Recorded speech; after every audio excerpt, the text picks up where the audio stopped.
Good evening and welcome to the latest pep talk from the Content Club. And this evening we're going to be talking to Ettie about inclusive language. Before we start, I've never mentioned this, but I want to say a big thank you to Content Design London for helping these things happen. They help sponsor us, let us give the speakers a small stipend for the time, and it's really, really appreciated. And they're a nice bunch of people, aren't they, Nia? I'm saying that because Nia is from Content Design London. Right. I'm not going to do a big introduction for Ettie. I'm just going to pass it over to her. So here we are. Over to you, Ettie. All right. Hello, everyone. Thank you so much for that intro, Tom. And thank you all for being here. I'm so delighted to be chatting to you today. So I'm talking to you about the joy of inclusive language today, and I've called it that because I think there's often a bit of a perception that inclusive language takes us into the territory of risk avoidance, fear, and anxiety, that there's a rule book that someone's going to tell us off, and that if we somehow interpret the rules incorrectly, we're going to get into terrible trouble and be outed as awful, racist, sexist, ableist people. But I want to counter that and say that as well as being a field that we should, of course, bring some concern to, it's important. It really, really matters. We should care about our word choices. For me, it's a joyful, expansive, creative practice and not one that we need to bring anxiety or worry into. So I'm Ettie Bailey-King. My pronouns are she, her, and I'm an inclusive and accessible communication consultant.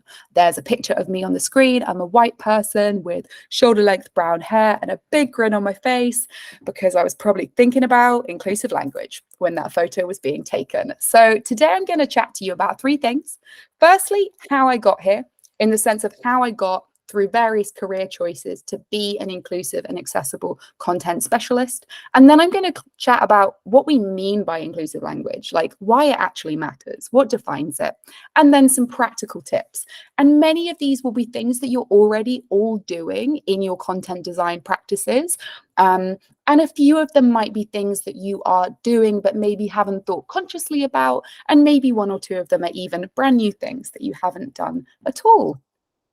Super brief mentions today of trauma and some isms like ableism, racism, and sexism. They are super, super brief. There's no concrete detail or description, but if for whatever reason you need to, please just look after yourself. So take a break, turn your camera off, rest, and return to the recording. This is all being recorded. And if you're joining us on YouTube today, then hello.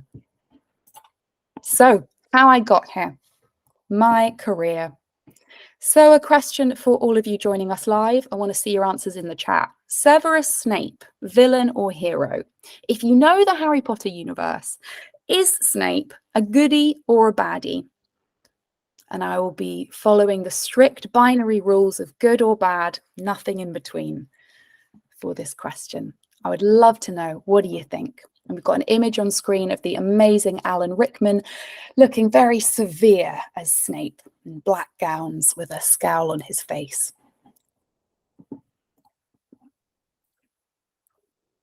Okay, Tom has no idea. Kate says hero. We have hero from Michelle. Chuck says hero, hero, hero. Lovely. Okay, great. Loads of people are saying hero. You don't need to know the Harry Potter universe at all. I've just picked it because it sums up a question that has driven me a lot of the time, sort of through my career and through my life choices of like, am I one of the goodies or am I one of the baddies?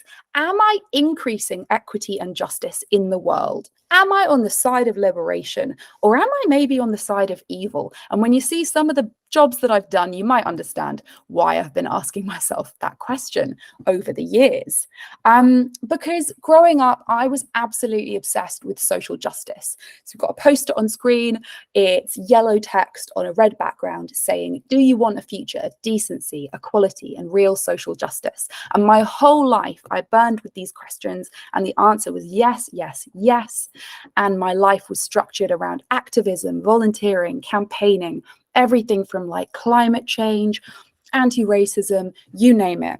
And then my hobbies were basically writing and reading, but that always was about social justice. I wanted to write stories that were helping to change the world, and I wanted to read stories that were helping to change the world for the better.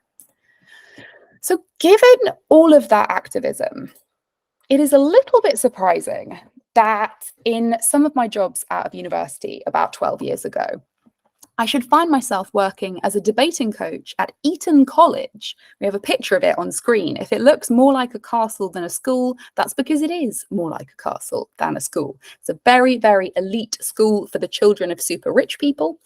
And I also found myself working in finance. One of my jobs was calling up super wealthy investors and just asking them politely if they would consider paying back their multi-billion-dollar loans from an investment group. And sometimes they said, no, I've got the money, but I don't fancy it. And I would ask myself, got an image here of Leonardo DiCaprio in The Wolf of Wall Street. That's obviously me. I would ask myself, how did I end up in these spaces where it feels like the job that I'm doing is massively increasing inequity, and yet I'm so motivated by justice and liberation? Like, what is going on? How is there such a disconnect between my values and the job that I want to do? And in my university studies, I studied English literature, and in my undergraduate and my master's, and in the beginnings of a PhD, which was very quickly shelved, I was always interested in trauma. Many of you will know the phrase, research is me search. We tend to gravitate to the topics that relate to our personal experiences. That was definitely true for me. And I was so deeply interested in understanding how we represent trauma in literature. And whilst I don't think, I'm glad that academia was not the life for me, I think basically there was a key ingredient in here which tells you how I've ended up in inclusive and accessible content, because there was something about stories. I recognized that as humans, our brains are storytelling machines. We are designed to learn and remember and experience reality through stories. And I knew I wanted to do something that related to systems of oppression and power. So I wrote a lot about colonialism and racism, and I was always grasping for something that would make it all feel a bit more real, a bit more impactful. And so I went and worked in a few other seemingly random places. I worked in a number of prisons in the US and in the UK, teaching debating and public speaking. I helped run an amazing charity called the Schools Consent Project. They're really cool, check them out. They teach sexual consent to young people. I worked for Getting On Board, which is a lovely charity that is helping make UK charity trustee boards more diverse and equitable. And through all of that, I was either helping people to develop their storytelling skills, or I was helping create digital content, comms, copy, that kind of thing. And then I gravitated to working in international development. And in the bottom right there, we've got an image of what looks to be a woman. She's a Black woman. She's possibly in Africa. We can see lush greenery around her. She's got a little child strapped to her back. And that represents a time in my life when I found myself working in-house for international development charities and basically being one of these, a white savior, noun, a white person who provides help or, in inverted commas, aid to non-white people in a self-serving manner, while simultaneously dehumanizing those they set out to help. That's a definition from The Other Box, who are a brilliant organization. And in those comms and content roles, there was, it wasn't all awful, but a lot of my job was to really normalize and invisibilize incredibly racist practices and really incredibly colonialist flows of who got to make decisions and where money went. And my job as a content creator was just to make that all look very nice. If you're interested in that sort of world, if you work in the international development space or in the charity space as a content person, I've got a long read on that. So check that out on my website if you want to learn a bit more about what we can do to get away from that. But basically, my work in international development was this springboard that forced me to do things differently. And that's why I set up Fighting Talk, which is my little content consultancy. It's just me, so I don't know why I say that. It's me. And I help people that want to tell inclusive and equitable stories to do that. So it's anti-racist, anti-sexist, anti-ableist, and so on. And I'm so grateful to those previous jobs and those previous storytelling setups, which were not what I wanted to be doing, because they taught me where I do want to go. There's two prongs to my work. I help people create content that is inclusive and accessible, but we're going to be focused on the inclusive side today. Obviously, we can't create genuinely anti-oppressive content if it's not also highly accessible to disabled, neurodivergent, and all of us people. But yeah, we'll focus on inclusive language for now. So that's a little bit about how I got here. And now let's get into why inclusive language matters. But a question for you all. So please let me know in the chat, what is inclusive language? So you can share what it means to you.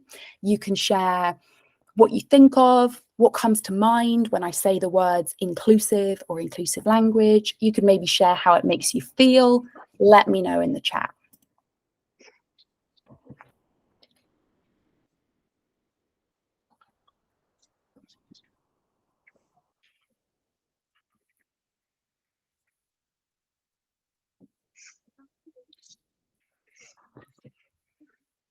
Removing barriers from the way we write and speak. We're all human. Language that avoids jargon, that is simple, that makes everyone feel welcome and comfortable and safe. Love it. Awesome.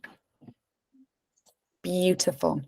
So often when I ask people, they will jump straight to the things that it does not do. And there's more wonderful comments coming through as I'm speaking here about not excluding particular people and not harming particular groups. And that's all so true and so important. So yeah, inclusive language does not discriminate, harm, perpetuate stereotypes. But I think what's sometimes missing in our definitions of inclusive language is enough of a sense of what it really does. And actually, it's great to see that in your answers. All of you as content folks are thinking really actively about that. We've got Holly saying there's language that empowers the user or the reader, for example. And I would add to that, and this is not exhaustive, it's just a few things for me, the inclusive language accurately describes reality, right? It's saying all genders, not both genders, because we know there's more than two genders. It highlights structural causes. It doesn't just talk about poverty and homelessness as things that sprung up out of nowhere. It tells us what the structural, deep systemic causes are and what we can do about that. I'm getting a little bit of background noise. I'm just wondering if you can put yourself on mute if you're in a space where you've got people chatting around you. Thank you. Inclusive language affirms people's identities. So to pick just one example, when somebody knows and feels themselves to be a certain gender, like they know and feel themselves to be non-binary, then using their correct pronouns, talking about them using the correct language is a really important way that we can say, I see you, I know you, I recognize you. And lastly, it promotes equity. And by that, I mean that it's about the impact. It's about what language moves us to do. Does it move us to make the world more equitable, to decrease inequality between groups, particularly focusing on the most marginalized? Then that's inclusive language. So to get into why it really matters, I think we need to understand a bit of the science of how language affects us. And sadly, I can't get into it all. It's so rich and such a fascinating field. If you want to learn more about this, sign up for my newsletter because I've got a deep dive coming up on the actual science of all of this. But for now, I'll just briefly say, research shows that language can affect our memory, our perception, our beliefs, including our beliefs about ourselves and other groups, and it can change our actions, our behaviors, who we vote for, what we endorse as a good policy or a bad policy. And one example that I love is quite a famous study. It's often called the virus and beast study, and it was done at Stanford University. And researchers got two groups of people. And in one of the groups, participants read a piece of text that talked about crime in the local area. And in that group, the virus group, it was described as being like a virus. So participants read about a wave of crime spreading like an illness, like an infection through the city. And then they were quizzed about what policies they supported. And overwhelmingly, these people were supporting public health style approaches to crime, compassionate solutions, understanding the deep causes and finding the epicenter of where certain crimes were occurring, and primarily seeking to protect people from succumbing to it. Okay, but then in the other group, we've got the beast group. And participants in that group read text about crime stalking the city like a beast, preying on innocent people. And those people overwhelmingly supported tough on crime policies after reading that text. So once they were exposed to that bit of language, which used the metaphor of the beast, there was a striking increase in people suddenly supporting these very punitive, very tough on crime solutions. And what's fascinating is that these participants had been selected, and as I understand it, previously had expressed all very similar views before being exposed to this language. So it's just one tiny piece of research, but I choose it because I think it illustrates, you know, how powerful the emotions are that can come up when language is used in a certain way. Like I say, heaps more, just one of my favorites. And I think we know this intuitively too, right? We know that many experiences of discrimination and oppression happen through language.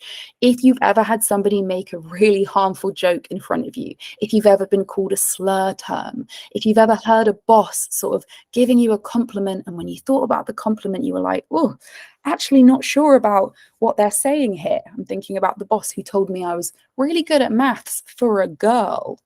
Not a girl at the time, I was a woman in my 20s. But the point is, you know, we know that through language, we can absorb a lot of messages about who we are, how much we matter, what we can expect from the world.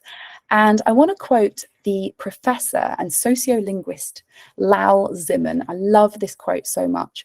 Lal says, open quote, "The bad news is that your language probably reflects the transphobic values of the culture you live in. But the good news is that changing your language can also help to change those cultural values." And I would swap out transphobic for racist, sexist, classist, ableist, and so on. The bad news is those values have permeated a lot of the words and phrases that we use. But the great news is that as we shift our language, we help send different messages and we help encourage people to see things differently. Okay, so that's just a brief taster of why inclusive language matters. And now we're going to get into some practical tips. So like I say, many of these things you're probably doing already. Some of them perhaps not. You're going to see two emojis. There's a question mark emoji and a tick mark.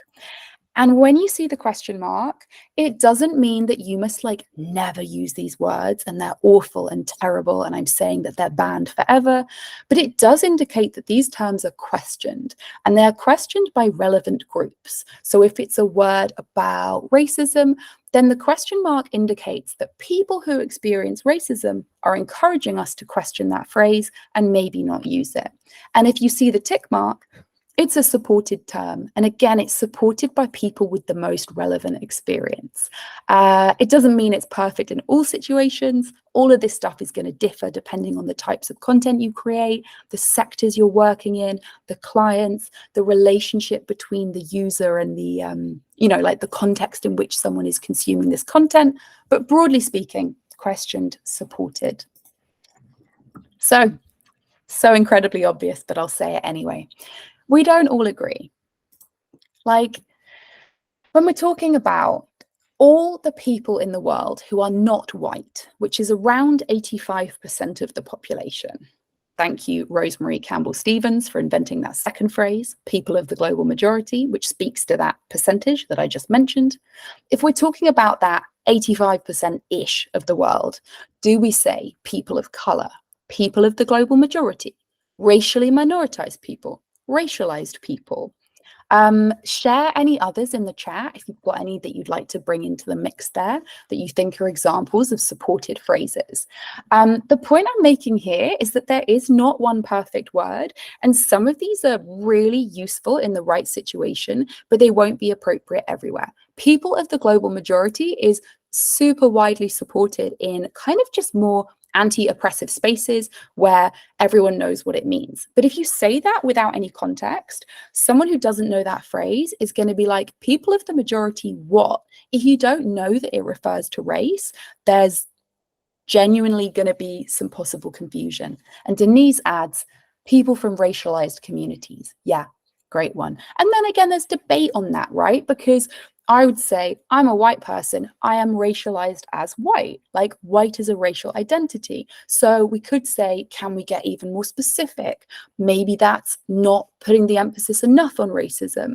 But the point is, there are all these words which are great in certain settings, and then there's some which are just so not. So we've got the question mark emoji next to BAME. Does anyone know what BAME stands for? Have you come across it? What does it stand for, and why is it so challenged? Black and minority ethnic, exactly. And anyone want to venture why this is a challenged term?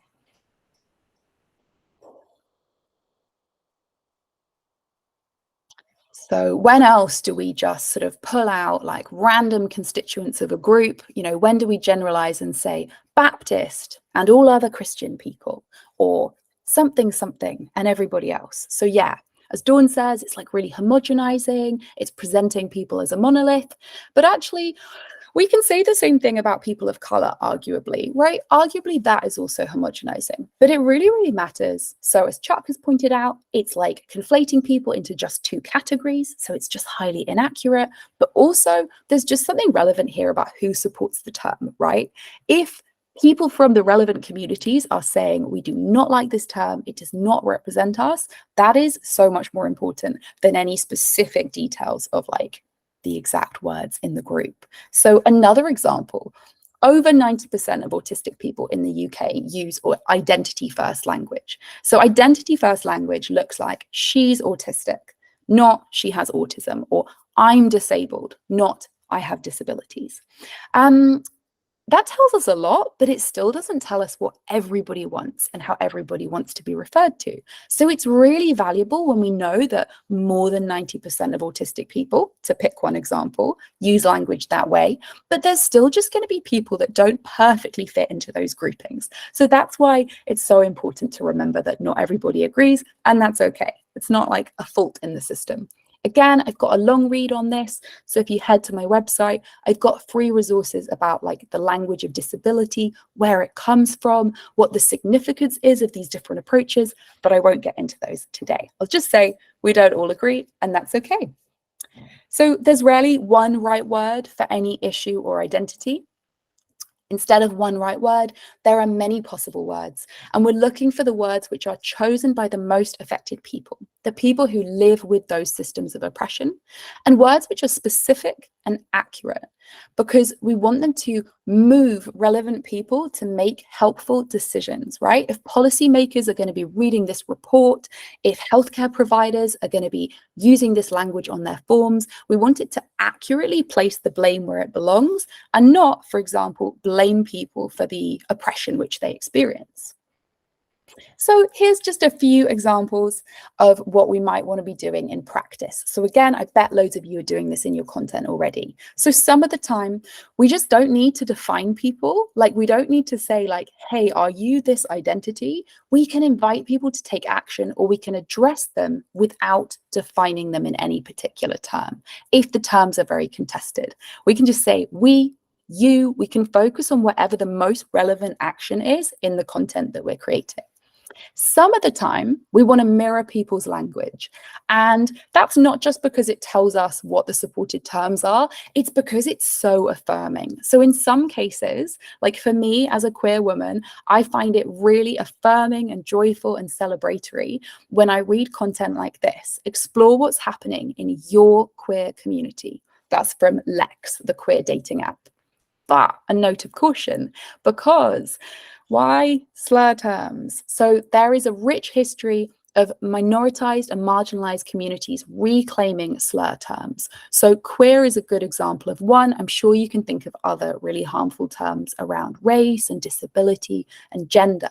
And we reclaim those words because we are saying that we celebrate that identity and we don't accept the discrimination that has come with it.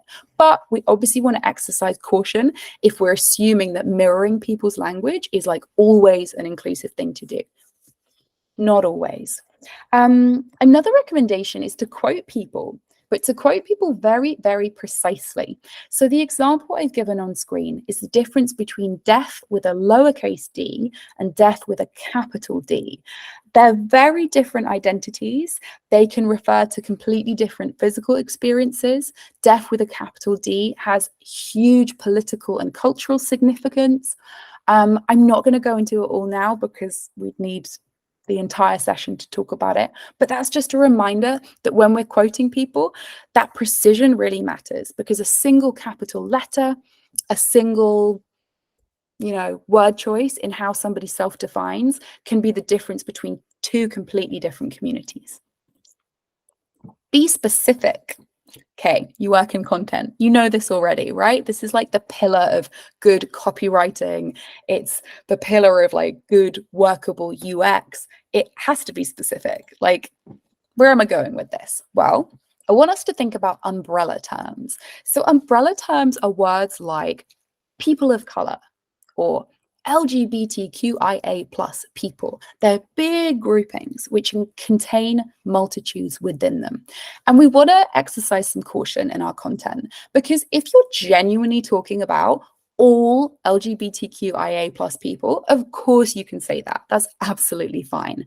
But actually, a lot of the time, we generalize about minoritized and marginalized communities.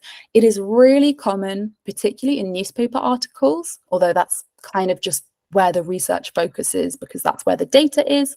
But anyway, it's really common to generalize about groups that are discriminated against and that are marginalized in some way. Whereas we don't tend to generalize about like the white male community or the cisgender community. But there's a lot of that going on around anyone who does face isms. So if you're genuinely talking about the whole group, go for it. But watch out for when you might really just be talking about asexual people or trans and gender non-conforming people or some other subsection which has unique wants, needs, and contexts. Watch out for defaults. So I've got a screenshot here from an article. It's a McKinsey article, and it says, diverse employees are struggling the most during COVID-19. Here's how companies can respond. What on earth is a diverse employee? In the article, it goes on to talk about a diverse employee as an individual, like one person can be diverse. And clearly, groups of people can be diverse. But it only makes sense to say that one person is diverse if we mean that white is normal. Like we say, Laura is our new hire, she's diverse. And we mean that she's Black, for example. So this is just one example of how we kind of center whiteness in the English language. And it happens even outside the UK and even in countries which are not majority white. So yeah, calling one individual diverse, for example, or if I talk about a whole group of people and I say like, hey guys, thanks so much for joining this pep talk. You understand that I'm talking to all of you. But if I then talk separately about how I met this guy the other day and this guy said something to me, you understand me to be talking about a man, because we know that at the individual level, guy means a man, but then we're comfortable generalizing it to all human beings. And what that reflects is default male thinking, which has underpinned basically all patriarchal societies ever. And it really matters because when we use those male-coded when we use male-coded words, we still think about men. It's not that we think about mankind and genuinely picture mixed gender groups. We think mankind and we picture more men. Research into words like man-made and manpower find this. Those words trigger us into picturing actually male people and then bringing in expectations that those are the people that really matter and those are the needs we need to cater to. This kind of default thinking can also show up in other places. So if you've ever filled out like maybe a census that asks you to describe your ethnicity, and I always find, and when I was looking for examples, I found this overwhelmingly, that in the UK at least, the fields on the form tend to be ordered with like white as the first one. And I think we can make really good arguments that sometimes that will be because it's about what the most likely answer is. And so from a UX perspective, we want to save effort and make sure that the most probable answer is the easiest one to find. And sometimes that could be true, right? But the hierarchy and the order underpinning it basically go from normal to not normal at the semantic level. It's like the person we consider neutral to the person we consider most other. So another example would be that when you're looking at title fields, very, very often we order them Mr., then Mrs., Ms., and Miss. Sometimes professor comes first. Sometimes it goes professor, doctor, Mr., Mrs. There's all these gender neutral terms, for example, like MX, which I pronounce mix and some people pronounce mux.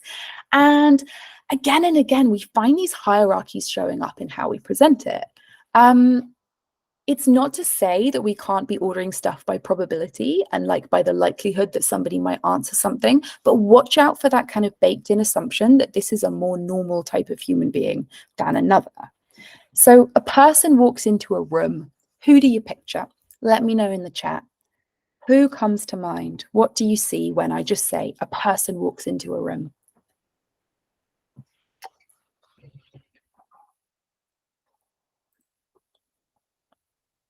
There are no wrong answers.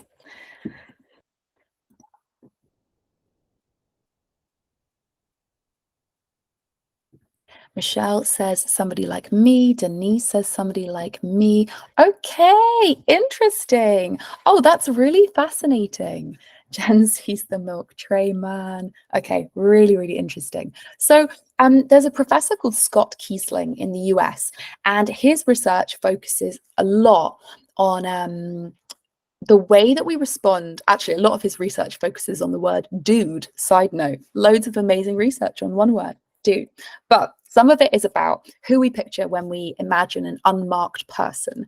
And in lab-based studies, people overwhelmingly picture a white man. If the text just describes a person, what comes to mind is a white man. And that's because basically we tend to mark identities that are not the default ones. So we might say like a Black woman walked into the room, whereas if a white man walked into the room, in practice, most human beings, but not everybody, in Professor Kiesling's research, will kind of not name the whiteness and the maleness because it seems so normal. And that holds even whatever our race is and what our gender is, at least in Professor Kiesling's research. But of course, we're all different. So this is telling us something about marked and unmarked identities. So an unmarked identity is one that we don't need to remark upon. It's just a person. And a marked identity is when we make a point about labeling it and saying like, oh, I saw a female doctor, or there was like a woman pilot on the plane. There was a woman scientist featured in the newspaper. Got an image on the right of a hilariously embarrassing title, Lady Boss. And there are some identities that we just don't mark. We don't say male president. We don't say it's the 55th male president of the US or the something male prime minister of the UK. We don't talk about man pilots. We take it as unremarkable that some people hold these identities. And I'm not saying that we should be marking them all the time, of course, but it tells us something. So basically, these default or majoritized identities, so being white, being heterosexual, being cisgender, being a man, lots of other things like that, the ones that we consider normal, we know that they are more widely valued and respected, and that their needs tend to be met in the design of services and policies and programs. And we see that happening in language as well. And minoritized identities are devalued, seen as other. And when you're seen as other, your needs are then less likely to be met in the real world. So we've got an image there of the cover of Invisible Women by Caroline Criado Perez, an amazing book. I bet lots of you here have read it. And there's also a screenshot from a Guardian article about some of her research, which says the deadly truth about a world built for men, from stab vests to car crashes. And the point that I'm sort of trying to make here, linking the language with the real world, is that research more and more shows us that when we use that language that presents some people as normal, it has actual practical impact. We make different decisions. We design crash test dummies based on the average human, but the average human we have in mind is a man, and probably a white man, and probably a white cisgender heterosexual man, and so on. So I'm not saying that we need to never mark identity, but I would encourage you to consider one of these two options. Think about maybe marking default identities. Think about disrupting that practice of leaving whiteness unlabeled. Think about saying, I met a white man, or think about writing in your content that this person was a heterosexual person, a cisgender person, or a man. It's really common in activist spaces and anti-oppression settings to sort of label those default settings, but it's much less common, I find, in the sort of content and UX world. And that's for some really understandable reasons. So the second option I want to suggest is consider not marking any identities. So if you're maybe creating a form and it's something to do with service delivery or fair recruitment or healthcare, it's actually probably not going to be very helpful if you're constantly asking people about aspects of their identity which are associated with oppression, right? If you're constantly naming race and gender and disability when someone's just trying to get a fair look in their job application, that can actually be harmful. And that can prime people to expect to be discriminated against, and that's not an inclusive outcome. So not saying you always should mark or that you should never mark, but depending on the context that you're in and depending on what the user expectations might be, just see if you can disrupt some of those assumptions about who is normal and who we're expecting to see. Watch out for gendered terms that are masquerading as gender neutral terms. So many of us will have stopped saying chairman, and we might now say chair for the chair of the board. We've probably stopped saying businessman, and if we had to say it, we might say business person or some other word. And instead of saying like air stewardess, perhaps we would say flight attendant. But what's really interesting about moving away from gendered terms, so dropping kind of actress and waitress and all those other gendered words, which can reinforce stereotypes, is we often end up with the gender neutral term just being used for women. So now studies find that many of us say chair when we mean a chairwoman, and we still say chairman when we mean a man who is a chair. We are more likely to say something like business person when we mean a woman. We are more likely to say flight attendant for a woman and air steward for a man. So we've swapped out one gendered term for another kind of secret gendered term, which still perpetuates quite narrow expectations about who can do what kinds of jobs. And that does have an impact. Again, most of the research is really from the recruitment space. There's really powerful research about the impact of having something as gendered as the word chairman, seen to hugely put off applications from anyone who is not a man. Obviously, makes total sense, and really also seem to influence internal attitudes to like ideas of authority. But yeah, watch out for kind of like other seemingly gender neutral terms, which are actually still doing a bit of sexist heavy lifting. Don't overthink it. The alternatives, I think, are basically just keep using the gender neutral terms, but just make sure you're using them for everyone, or address people. So depending on who your users are, you really might be doing a lot of kind of like you, we, or just like naming the action, right? Fill out the form, sign up, buy, buy, purchase, whatever, right? You're just inviting the user to take a relevant action. Watch out for euphemisms. So what is a euphemism? Can anyone tell us a bit about what that might mean? Have you heard of a euphemism? Can you name an example of a euphemism?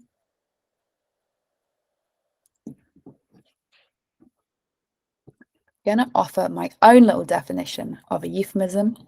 So euphemisms are polite terms for topics that we consider unclean or impolite or awkward. Sometimes euphemisms are helpful, right? Where there is, where someone has recently been bereaved, using euphemisms around death, like saying when their relative passed or passed away. That can actually be really trauma informed and helpful, and it can avoid triggering painful painful emotions when somebody is grieving. I'm not saying we can never use euphemisms, but research finds that they tend to stoke stigma. And we really find this in the space of sexual orientation, so around people being anything other than heterosexual, and in the disability and health space. So orientation euphemisms would be like saying that someone plays for the other team instead of saying that they're just gay or bi or pansexual. Around disability, it might be terms like differently abled, handy capable, or special needs.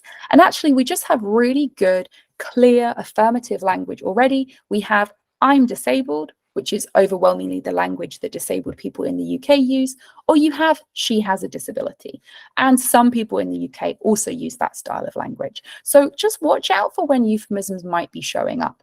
This is one where it's really going to depend on what your user research is showing. So depending on sort of how people are expecting to relate to you. Do they want you to be, are you offering like a direct to consumer product where your tone of voice is super like warm and high energy and lively? You're probably not going to be in the territory of euphemisms anyway. I notice this a lot more with clients who are in professional services, who often have a slight just an awkwardness about kind of relating to the user as another person, because the persona of their organization, let's say it's a big law firm, is not an individual.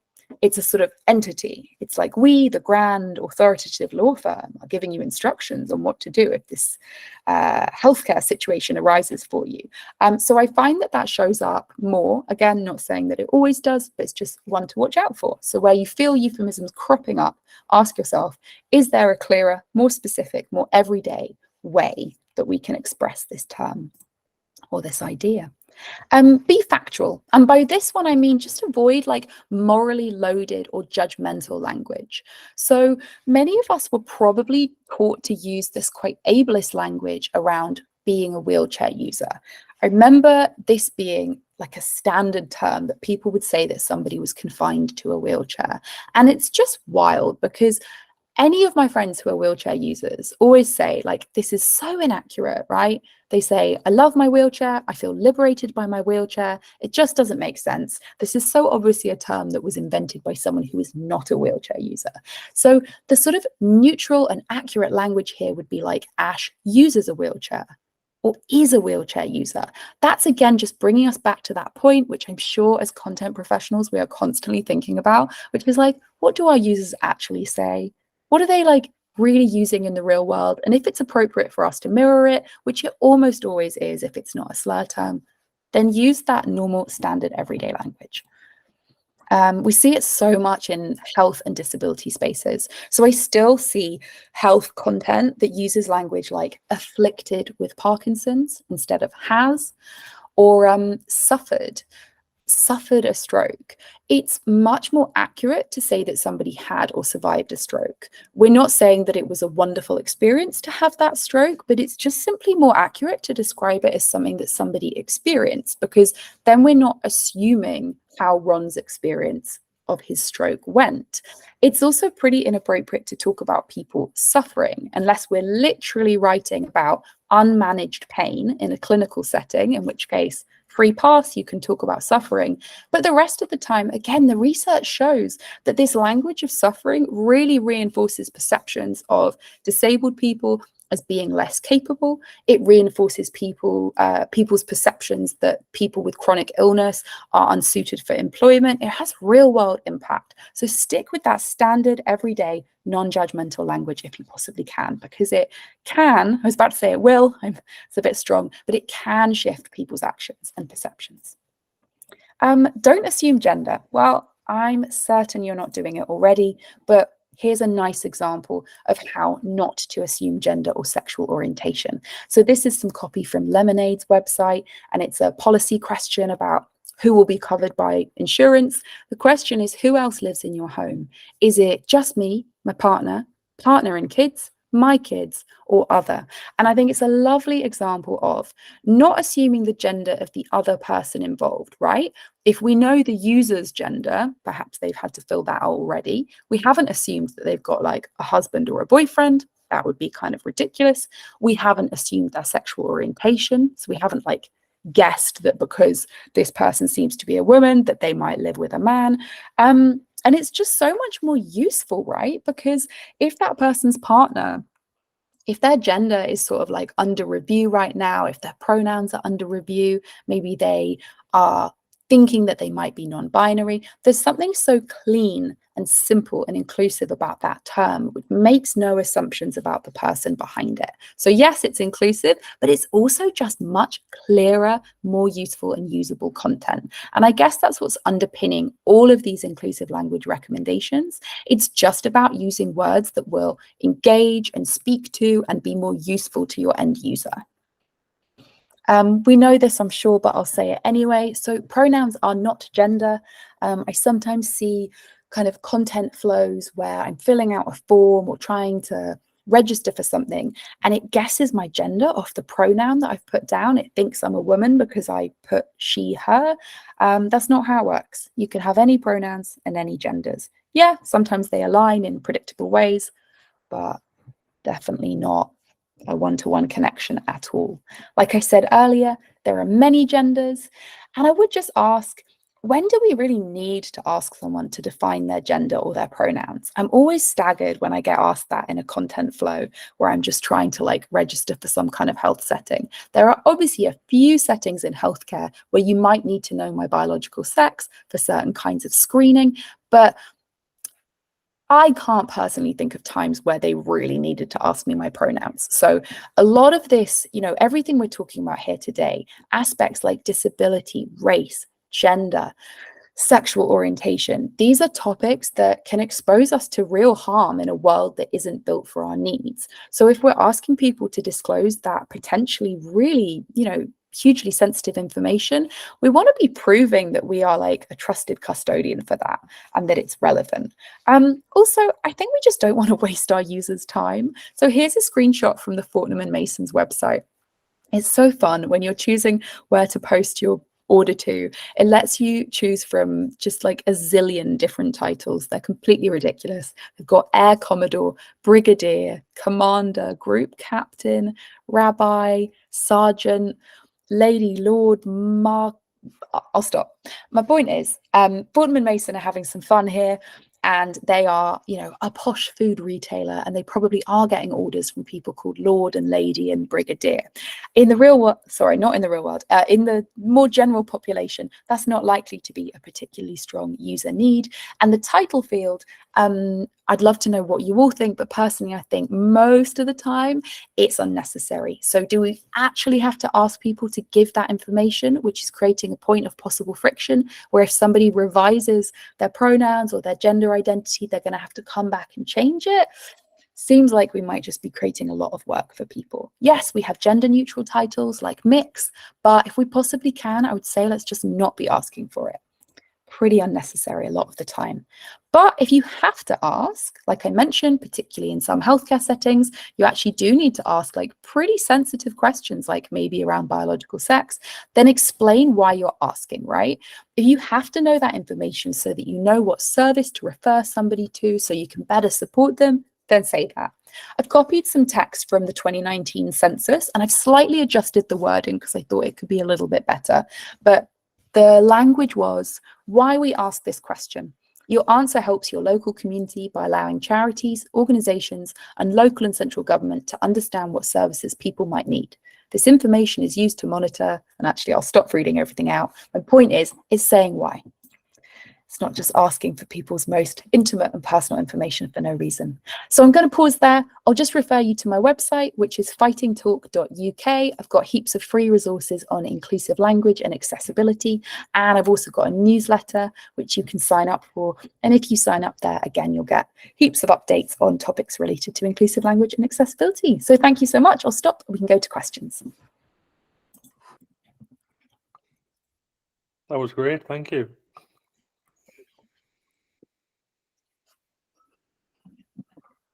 Lisa, you got your hand up.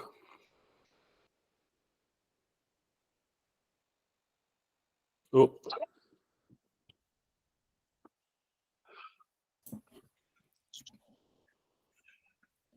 Does anybody have any questions?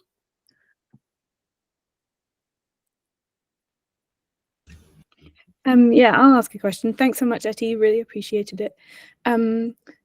I'm in-house, but I'm curious about your perspective as a consultant I'm thinking about organizational change and convincing people to care about things that they don't necessarily care about or see have a relationship to, like business objectives or whatever.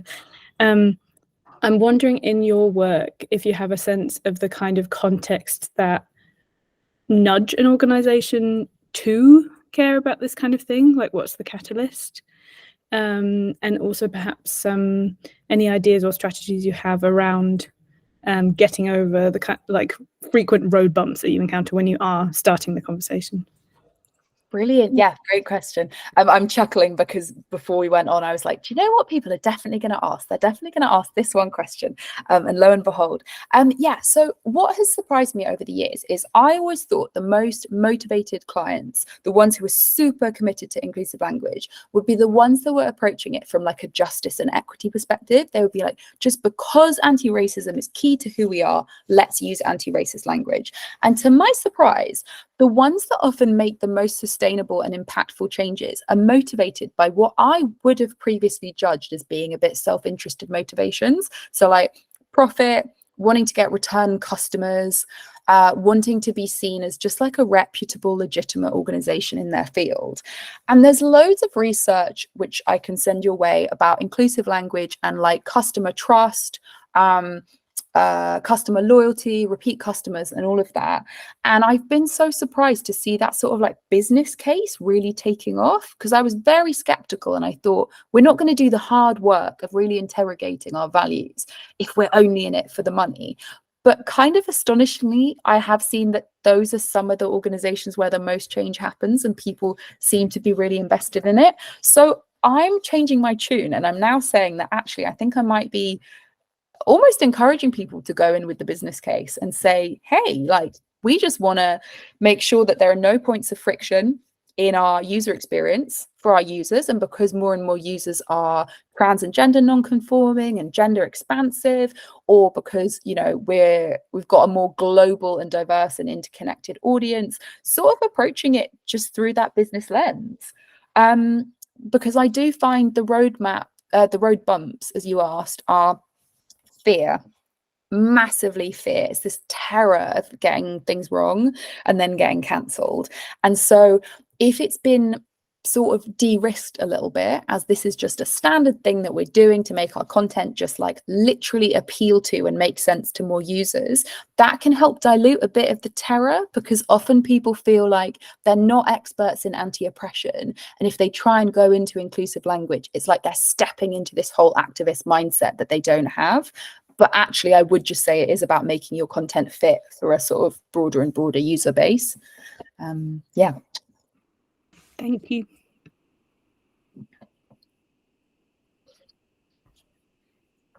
Any other questions? Yeah, I'll ask one. Hi, Ettie. I'm the one whose grandmother used to be called Ettie. Yeah. So I was just going to say, any sort of things you recommend people read or listen to or whatever that can help you kind of familiarize yourself with inclusive language. So the one that I would say I've learned a lot from is listening to the Guilty Feminist podcast, which I've found, you know, it's entertaining, and I've learned a lot about just inclusivity and gender diversity and all sorts. So anything like that where, you know, not so much homework, but, you know, maybe more something you could enjoy as well. But yeah, recommendations. Yeah, I love that, Denise, because I do think surrounding yourself with sort of examples that come up naturally in your world. You're not doing homework, you're just listening to that podcast that you love.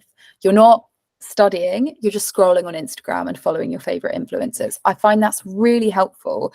There's some growing research about like how we, I won't go into the science, basically around learning effectiveness and how that can be a more sustainable way of learning because it's so embedded and you're having a lot of points of contact like throughout your day. I won't recommend specific podcasts or movies or people, because I think for me, it just depends on what your identities are. So for me as a white woman, who I need to be surrounding myself with is different from who someone who is a Black man needs to be kind of like learning more about. I would just say expose yourself to like identities that are not your own, cultures you didn't grow up with, gender identities that you don't hold, sexual orientations that aren't yours. And then do just ask more specifically. And again, drop me a message and be like, okay, here's my shortlist. Now what can you give me? And I will give you recommendations. And ask friends around you and say, like, who should I be listening to that is in the anti-racism space and talks about this or whatever. But it's about that contrast and recognizing that the way you experience the world is not how everyone experiences it. And I really like what you've said there about how, like, with The Guilty Feminist, you find it really enjoyable, because if you're finding it enjoyable, then you're not going to these other forms of content, these podcasts and movies and TV shows, to be educated. You're going to be delighted and entertained. And then along the way, you just happen to be seeing things about these other perspectives. And I personally prefer that, because I think otherwise there's a big risk of majoritized folks, so like white, cis, het, middle class people, tokenizing and fetishizing people that are, what's an example? Yeah, anyone that's minoritized, and sort of expecting them to only be a spokesperson for race or only be a spokesperson for disability. And I think what is a lot more inclusive is when we don't expect people to kind of only be showing up in the world in a way that is about the injustice they experience, and we allow them to just be like an amazing comedian who we love, who also is blind. And along the way, we've heard, you know, lots of jokes that are about blindness and lots that aren't. Right, thank you. I've got a question for you, Ettie. How would you go about challenging somebody who keeps on using the wrong phrase or terms or language? Can you give me an example of a wrong phrase? An example.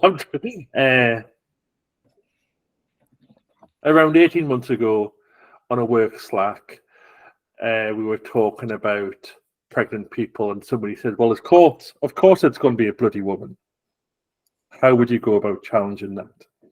Okay, super helpful. Thank you. So in general, I think there's a sort of spectrum of, like, when somebody first doesn't seem to be getting it, you can start with, like, basically just keep saying the thing that you know is more accurate. So you can keep saying pregnant people and women, pregnant people and mothers, mothers and birthing parents, or just like whatever is the language that you've agreed on in your context. You can sort of just keep actively showing up with that. Then when you get that active resistance, that's when you do need to go in and be like, actually, I think we've got a bit of a problem here.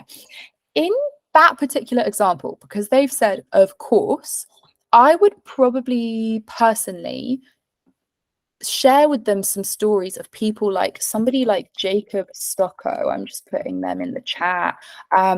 Many other parents actually I can think of who are amazing, like non-binary and gender expansive parents who've like blogged, made documentaries, who have social media, where they're telling their stories of, like, in these examples, being non-binary people or men who've given birth. But it could be any identity, right? There often just are examples where we can challenge that and say, I present to you this.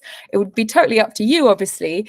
I'm quite petty and I like a grievance. So I'd be like, actually, look at this. But other people might be more subtle and they might say, like, I just came across this quite by chance. Isn't that funny? What do you think? So then it would be like, yeah, up to you within your team and dynamic to decide whether you want to be petty and pointed like me or a bit more chill. And there's heaps of other stuff we can do as well. Beyond that, you can sort of, again, go in with the research angle. And I am now thinking actually that I need to put together a resource that answers this question. So I'm going to put that on my to-do list and I can share that in the coming weeks as well. Thank you. Anybody else with just because I'm conscious of time, anybody else with a final question or comment?